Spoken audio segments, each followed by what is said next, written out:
região, e quando chegou Dom Osório, o bispo Osório, ele teve que readaptar-se, teve que mudar a sua forma de ver, de estar, para não ser específico aqui, para não trazer esses detalhes e ferir sensibilidades, prefiro explicar desta forma. Tinha uma forma de ser, de estar, que era o oposto dos estatutos da igreja, era o oposto da imagem do homem de Deus. E durante muito tempo viviam assim lá, e com os demais que lá estiveram lá, entendiam que ele é assim, vai viver assim, é assim, viviam no pecado. Chegou o Dom, disse não, esse pecado temos que expurgar de nós. Impôs algumas sanções, e com essas sanções empurrou o homem que foi detido. Por isso que foi um dos primeiros suspeitos. Esta informação que era vinculada. Este homem ressentiu a mão dura deste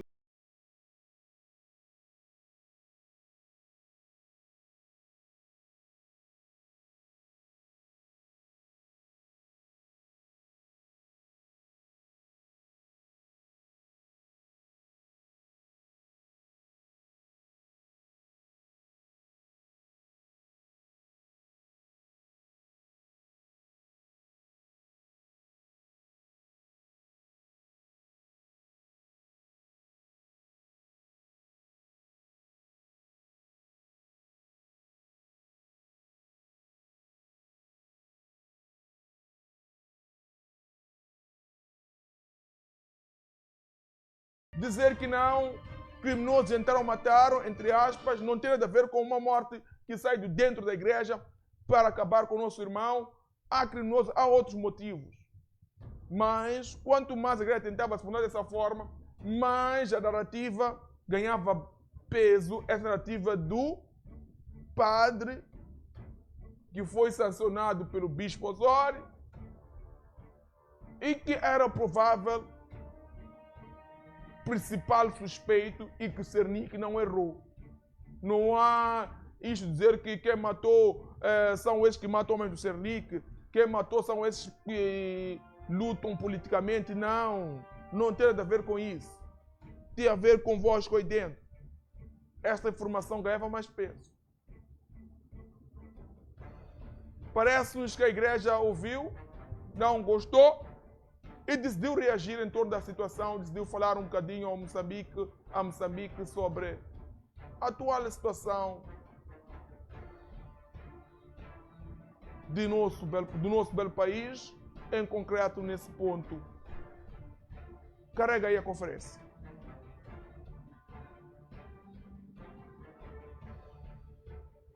Os arcebispos tivemos um encontro em Roma com vários organismos da igreja. Era isso que queríamos partilhar. Temos um texto e o presidente da conferência episcopal, Dom Inácio, vai ler e depois iremos partilhar o mesmo texto. Se houver perguntas depois, então, vemos.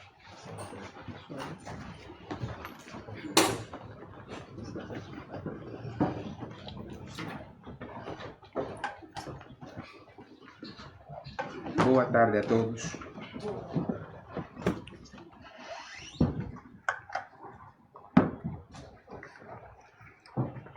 No dia 3 de julho corrente, Dom Inácio Saúre, arcebispo de Nampula e presidente da Conferência Episcopal de Moçambique, Dom João Carlos Atoa Nunes, arcebispo de Maputo e vice-presidente da Conferência Episcopal de Moçambique, e Dom Cláudio Dalla Zuana, arcebispo emérito da Beira, efetuaram visitas ao Santo Padre, o Papa Leão XIV, a Sua Eminência o Cardeal Pietro Parolin, secretário de Estado do Vaticano, e, no dia 6, ao Dicastério para a Evangelização.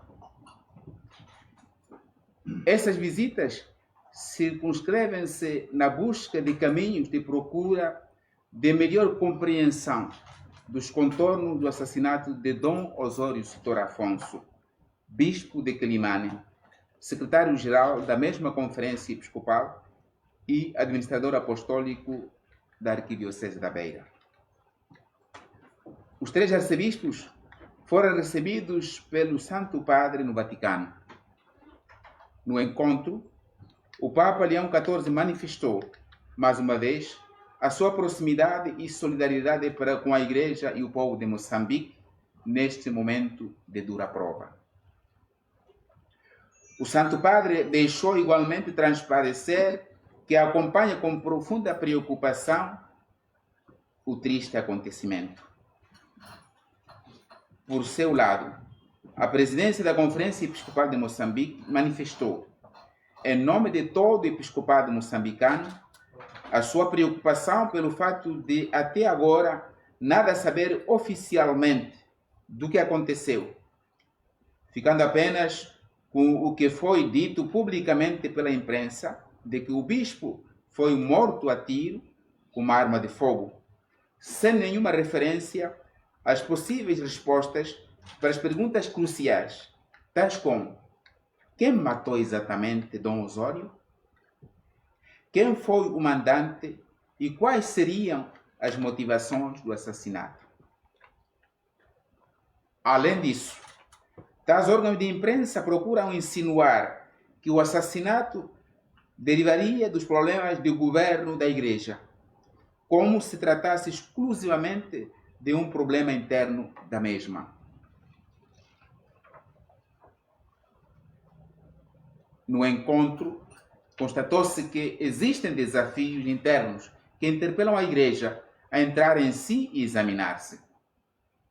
Um dos grandes desafios apontados foi o da coerência entre o que se proclama e o que se vive, por parte de alguns sacerdotes e consagrados, assim como o aliciamento de candidatos ao sacerdócio, estou a falar de seminaristas, por pessoas com posses supostamente como padrinhos, entre aspas, mas que acabam por condicionar o agir do futuro clérigo e até o do já clérigo. Como legado de Dom Osório, pastor fiel que tombou em missão do povo que lhe fora confiado, dissemos ao Santo Padre que o passo a seguir seria de partilhar a experiência de Roma a nível da Conferência Episcopal. Um caminho já iniciado de busca da verdade, um caminho de esperança, um caminho de reconciliação, um caminho de purificação para sarar a ferida. Certamente, este caminho nunca pode ser percorrido sozinho. É um caminho a fazer juntos, em sinodalidade, e a ser declinado em várias iniciativas nas dioceses. O Santo Padre confortou a Igreja de Moçambique, afirmando que, perante esta tragédia, não podemos cair no desespero, pois existe já um caminho que pode constituir um momento de purificação e de renovação da Igreja. À margem da audiência com o Santo Padre, os 3 arcebispos foram recebidos por Sua Eminência, o Cardeal Pietro Parolin, secretário de Estado do Vaticano. Este, por sua vez, para além de reiterar a expressão da sua solidariedade com a Igreja e o povo moçambicano, endereçou à Sua Excelência o Sr. Daniel Francisco Chapo, Presidente da República de Moçambique, uma mensagem de condolências, na qual manifesta igualmente plena confiança de que as investigações prosseguirão com máxima diligência e transparência por parte das autoridades competentes na busca da verdade e de que, com a devida confidencialidade, manterão as autoridades eclesiásticas, especialmente a Conferência Episcopal de Moçambique, informadas sobre o desenvolvimento, assegurando que essas autoridades eclesiásticas garantirão a sua plena colaboração.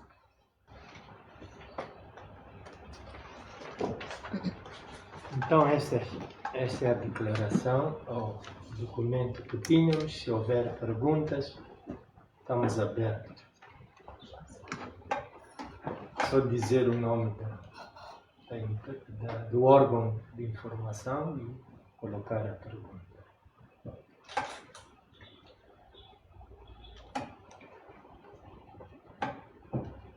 Sim. Queria saber, agência Luso. Eu gostaria de perceber melhor, em princípio, qual é a principal preocupação do órgão face ao acontecido. Chegou.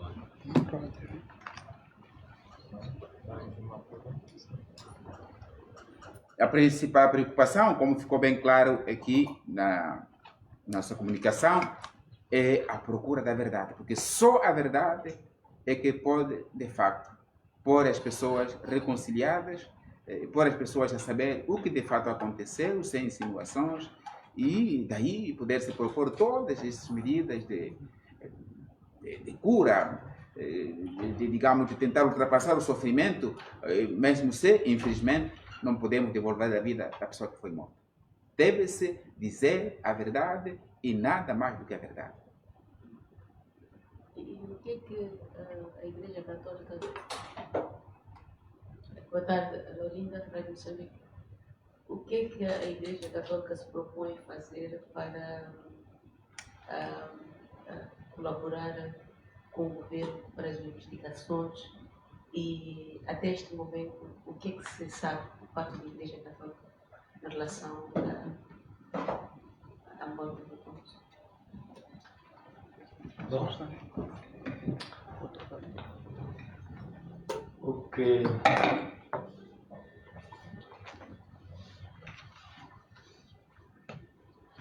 O que se sabe até agora é o que a imprensa tem comunicado, infelizmente.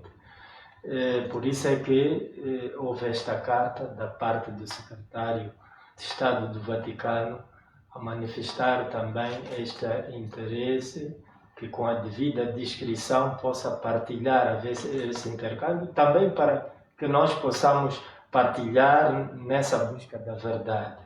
Sabemos que há pessoas detidas, também o motivo é pela imprensa. Agora, o que nos preocupa é que nós, quando formamos sacerdotes, no final não se entregarmos sacerdotes, entrega-se a Bíblia. Formamos padres para anunciar o Evangelho, mas ali o crime foi cometido por uma arma, que sabemos. De onde vem a arma? Quem trouxe a arma para ali? Segundo os padres, não temos centros de treinamento militar, não temos. Ali foi um crime feito por alguém que domina aquele instrumento. Então, também, quem é que fez esse crime? Essas e outras tantas perguntas que temos. Então, a Igreja procura, de facto, a verdade e pretende que essa busca não se confine naquela e se circunscreva-se naquela residência apenas. Não. A arma ali não é fábrica de armas. Veio de algum sítio. Alguém trouxe essa arma.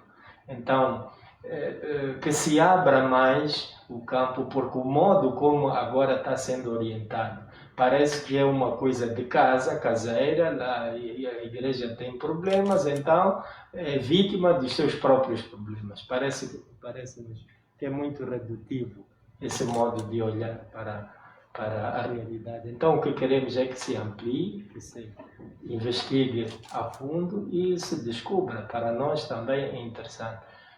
E conhecemos, preocupa-nos também porque temos o contexto do país. O nosso contexto que é muitas vezes que banaliza a vida, um contexto de corrupção que vivemos, um contexto que as coisas se resolvem pela vingança, etc. E outras situações que temos e que conhecemos no nosso país. Isso aí propicia muito bem para que haja crimes como estes. Então, reduzir é afastar tudo isso para fora. É como se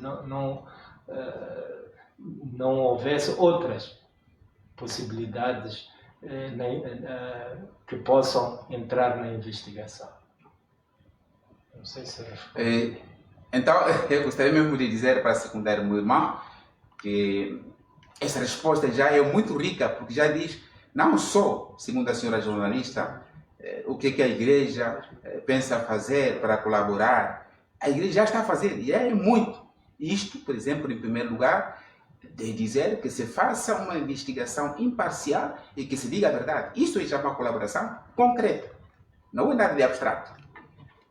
E o trabalho que vai ser feito a nível das comunidades cristãs, como acabamos de dizer, de chamar a atenção para essas interferências no processo formativo, por exemplo, dos sacerdotes. Não é? Estamos aqui a falar de pessoas que supostamente se dizem estar a oferecer ajudas aos seminaristas, como benfeitores, chamam padrinhos, mas que depois praticamente vão condicionar o agir deste futuro sacerdote, ou mesmo já sacerdote. Isto é já uma coisa concreta. Portanto, a pergunta da senhora jornalista, o que a igreja pensa, é exatamente o que ela está a fazer. É só uma questão, digamos, de intensificar aquilo que já está a ser feito e numa eventual descoberta de outras coisas que a igreja poderia fazer, ela está disposta a fazer. Mas para que se chegue à verdade e se esclareça o problema.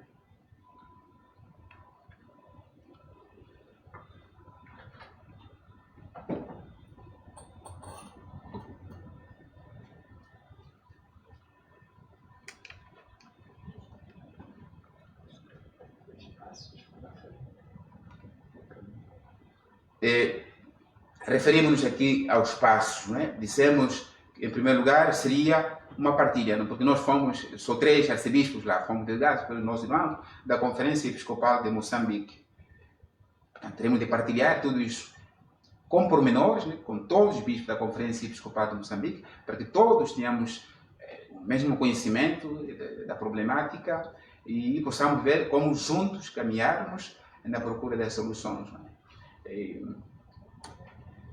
Aos órgãos de comunicação social, às redes sociais, também fazer este apelo, não é? A divulgação de informações com responsabilidade, quer dizer, sem insinuações, não querer empurrar, porque, infelizmente, em alguns casos, a opinião pública é manipulada mesmo pela maneira como são produzidas as informações e difundidas. Este é todo o caminho que vamos fazer, que o meu irmão Dom João Carlos poderá acrescentar, e um trabalho de toda a igreja. Dizemos que fomos ter com o Santo Padre para dizer que queremos nos sentir verdadeiramente como igreja, unidos ao Santo Padre, unidos à Igreja Universal e também internamente em Moçambique, todos unidos pela procura da verdade.